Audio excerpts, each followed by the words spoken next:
Welcome to my YouTube channel mamology tips. आज हम बात करने वाले हैं एक्टोपिक प्रेगनेंसी के बारे में।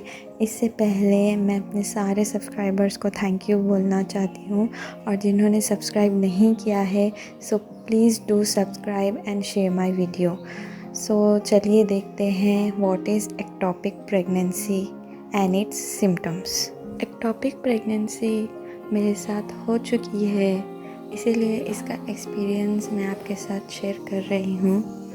अगर प्रेगनेंसी अपनी नॉर्मल जगह यानी कि बच्चेदानी में डेवलप ना होके उसके बाहर फैलोपियन ट्यूब्स में, ओवरीज में या कभी कभी एब्डोमेन में डेवलप होती है तो इसे बोलते हैं एक्टोपिक प्रेगनेंसी। एक्टोपिक प्रेगनेंसी एक लाइफ थ्रेटनिंग कंडीशन है जिसमें मदर की जान को खतरा होता है, तो ये बहुत ज़रूरी हो जाता है एक्टोपिक प्रेगनेंसी को जल्दी से जल्दी डायग्नोस किया जाए और इसे मैनेज किया जाए।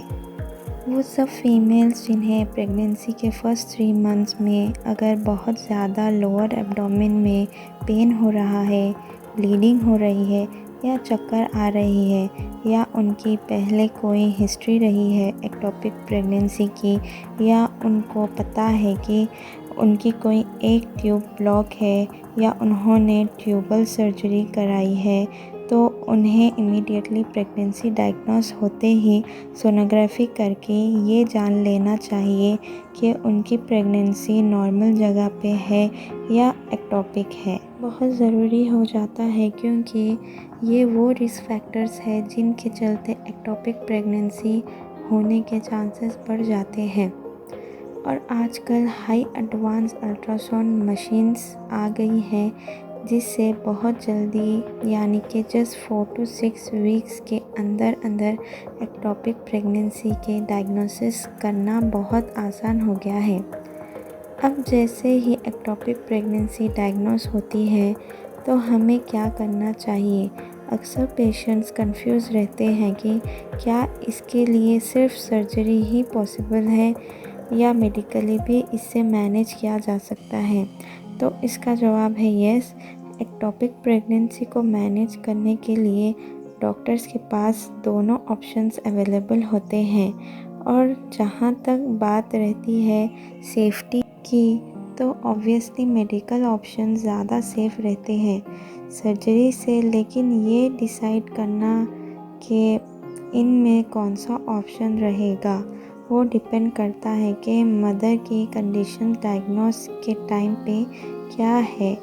अगर मदर स्टेबल है तो मेडिकल ऑप्शंस लिया जा सकते हैं। अगर मदर स्टेबल नहीं है, शॉक में है यानी कि हैवी ब्लीडिंग हो चुकी है, ब्लड प्रेशर लो है, या एक्टोपिक प्रेगनेंसी इतना लेट डायग्नोस हुआ है कि अंदर वो रप्चर हो चुकी है, तो ऐसे कंडीशंस में मेडिकल मैनेजमेंट पॉसिबल नहीं होता है।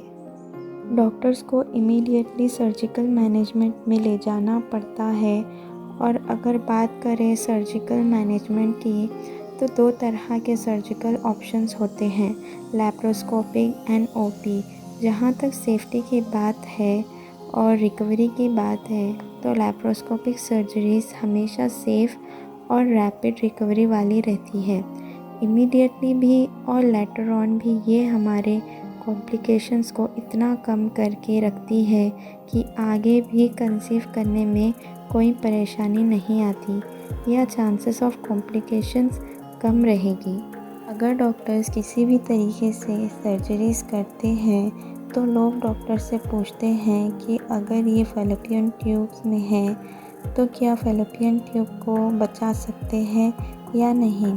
तो इसका जवाब है यस। अक्सर ट्यूब को बचाया जा सकता है वही केसेस में जहां ट्यूब पूरी तरह से डैमेज हो गई है, रप्चर हो चुकी है, या कंजर्वेटिव सर्जरी के दौरान इतनी ब्लीडिंग हो रही है कि ट्यूब निकाल के ही उसे कंट्रोल किया जा सकता है।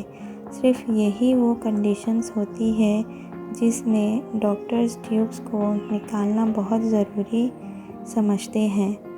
अदरवाइज़ कंजर्वेटिव ट्यूबल सर्जरीज़ के ज़रिए से भी एक्टोपिक प्रेगनेंसी को मैनेज कर सकते हैं। अगर आपको मेरी ये वीडियो अच्छी लगी तो please do subscribe and share my video. Thank you.